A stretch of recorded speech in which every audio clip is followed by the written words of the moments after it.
you may already be familiar with something called the Georgia Guidestones.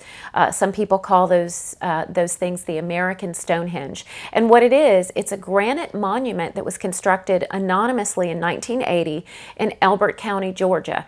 A lot of people call this monument the Luciferian Ten Commandments because they're monuments that are 10 tenets endorsing things like population control, eugenics, and other demonic agendas. The reason I'm mentioning this in context of this class is that it's very interesting that the fourth of these 10 commandments says this: rule passion, faith, tradition, and all things tempered with reason. In other words, do away with anything of passion. Lukewarm religion governed by the mind of man is just fine with the adversary, but obviously he's very threatened by anything that resonates with passion. That's how important passion is. Matthew 24:12 says, there will be such an increase of the sin of lawlessness that those whose hearts once burned with passion for God and others will grow cold. So here in this passage, Yeshua is telling us things that will take place, and we're seeing a connection here between the sin of lawlessness and hearts that are no longer burning with passion. Did you know what the word enthusiasm actually means? It's a combination of two Greek words, in, which means within, and theos, which means God. So literally, enthusiasm means God within. As you're being changed from glory to glory, you should be moving from passion to passion with Him as the delight of your heart. He is the greatest ecstasy, the highest pleasure. Now, that doesn't mean that life is always easy, but it does mean that beneath the discipline, duty, and sometimes just raw obedience that's required in the overcoming, there is a deep inner spring of passion and enthusiasm. Duty void of passion is religion. Duty fueled by passion is sonship.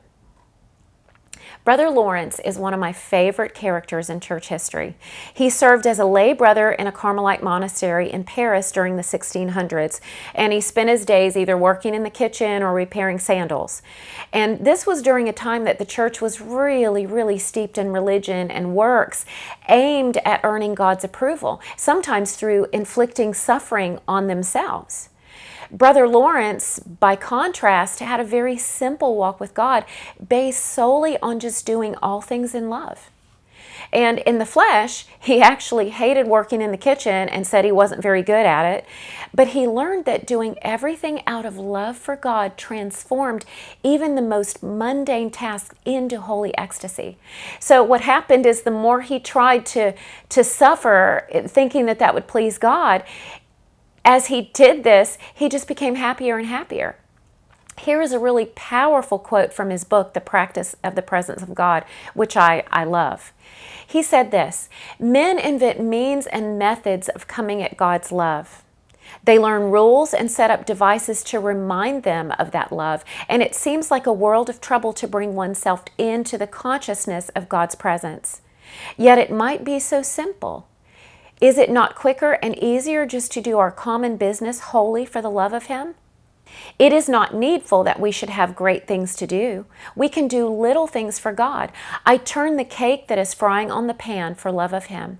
And that done, if there's nothing else to call me, I prostrate myself in worship before Him who has given me grace to work. Afterwards, I rise happier than a king. It is enough for me to pick up but a straw from the ground for the love of God. His goal every moment of every day was simply to love God without any thought of self and to seek Him without even seeking His gifts. He viewed doing even the most distasteful task as a way of loving and worshiping God. And though he started out with the goal of punishing himself, which was in line with the religious philosophy of the day, he ended up experiencing wave after wave of indescribable bliss. He learned to abide in the vine by staying aware of his heart connection to God at all times. He said that at first it took a lot of effort to train his wandering mind and heart, and that he had to bring it gently back many, many times a day. But over time, his mind and heart learned to remain at home in the Father's heart, no matter what he was doing or what was happening around him. His abiding and his joy were unshakable. Like Enoch, he walked with God in divine ecstasy. Though Brother Lawrence seemed to have accomplished little by religious or worldly standards, his simple, timeless truths have changed the lives of countless people throughout history. He understood the power of passion and the secret of being in desire fulfilled. Desire fulfilled is actually a person, and his name is Jesus.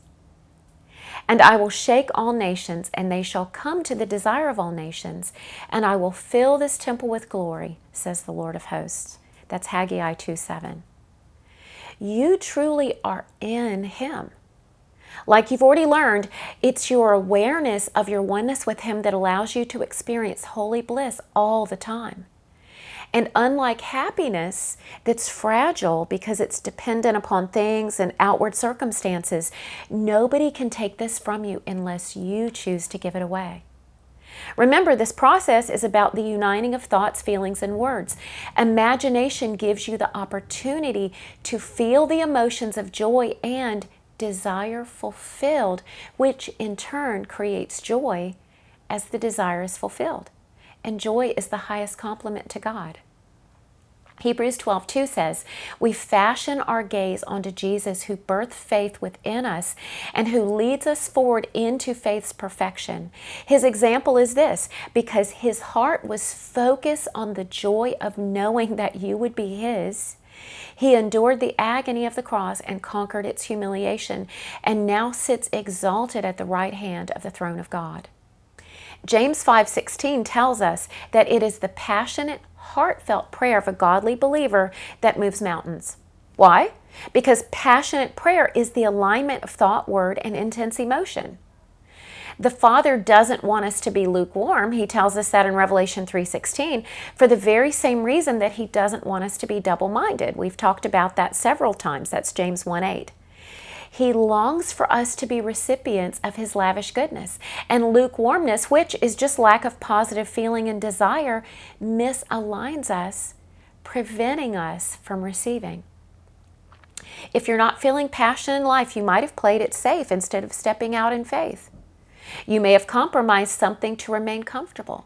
Finding your passion will probably involve expending spiritual and emotional energy and taking risks. If you don't have a burning desire, just draw upon your connection with his burning heart. He's a zealous, passionate God, and his heart is your heart. And even in difficult situations, you can still delight yourself in him. He is a continual feast.